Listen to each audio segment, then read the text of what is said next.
Hello, my name is Gabe Zollner. I'm going to make a couple of videos on some of our politicians, and one of the things that they seem to be enjoying doing, which is figuring out how to take advantage of us.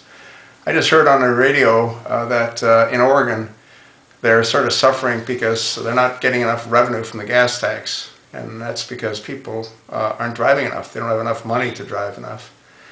And another reason is that a lot of people in Oregon, I guess, have bought those smart cars, you know, that don't require a whole lot of gas, and therefore the gas revenue is going to plummet even more. So what their politicians are doing is they're trying to figure out a way of how to generate more revenue. That's always the game for these politicians. You know, how can we take more from those that are working so we don't have to work? Because they don't work. Anyway, so now what they're thinking of doing is putting GPSs, you know, global positioning systems, into vehicles, and tracking the vehicles. And not only will they know exactly where you go and when you go where you go, they'll also know how far you go. So the plan is to tax you based on the distance that you drive. You know, I'm laughing, but it's not funny. I mean, it's just pretty incredible. You know, I mean, they're going to tax us in Oregon.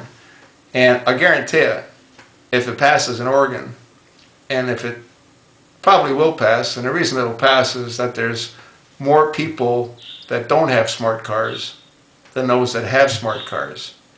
So again, it's the old principle of divide and conquer, you know. So they're going to turn the people that don't have smart cars and say, you know, why should you guys be penalized for what they're not contributing by not buying gas?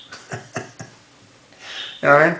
So what that means is they're going to have more people that are going to vote to, again, tax those people that have smart cars based on mileage.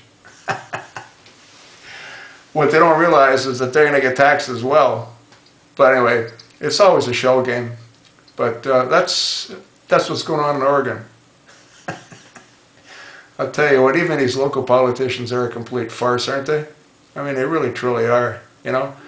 They sit there and they can't help but think of ways to try to take advantage of us folks.